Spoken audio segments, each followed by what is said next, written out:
నేపాల్లోని బోటెకోసే నది ఉప్పెనలా విరుచుకుపడింది. హిమాలయాలలో ఒక్కసారిగా కొండ చర్యలు విరిగిపడడం, గ్లేసియర్ సరస్సు బద్దలవడంతో ఒక్కసారిగా మెరుపు వరదలు సంభవించాయి.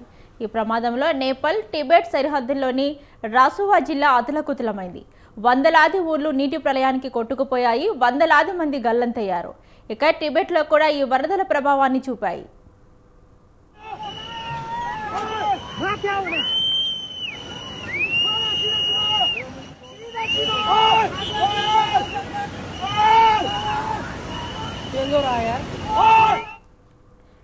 ఇదిలా ఉంటే టిబెట్, నేపాల్ సరిహద్దులోని మరో ప్రమాదం పొంచి ఉన్నట్లు చైనా హెచ్చరించింది.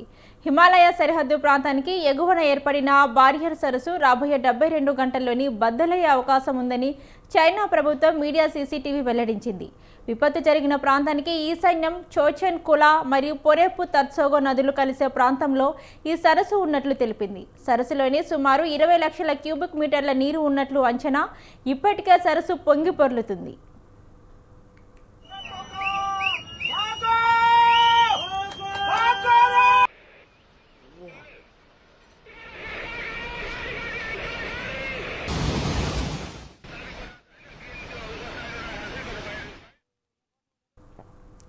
టిబెట్లోని గైరగ్ సమీపంలోని మట్టి రాళ్లగోడ నదిలోకి కూలుకుపోవడంతో భారీగా నీరు ఒక్కసారిగా దిగువ ప్రాంతాలకు ప్రవహించింది. దీంతో బోటెకోసి, త్రిశూల నదుల పరివాహక ప్రాంతాలలోని గ్రామాలు, పట్టణాలను ఆకస్మికంగా వరదలు ముంచెత్తాయి. ఈ విపత్తులోని ఇప్పటి వరకు 1500 మంది గల్లంతైనట్లు తెలుస్తుంది. నేపాల్, టిబెట్ కలుపుకొని 332 మంది ఇప్పటి వరకు మరణించారు. గల్లంతైన వారిలోని 288 మంది భారతీయులు ఉన్నారు.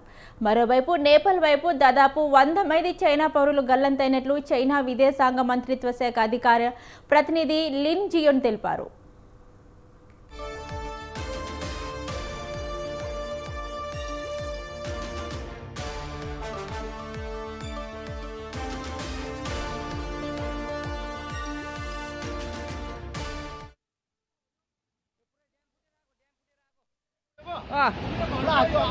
यो घर गयो ल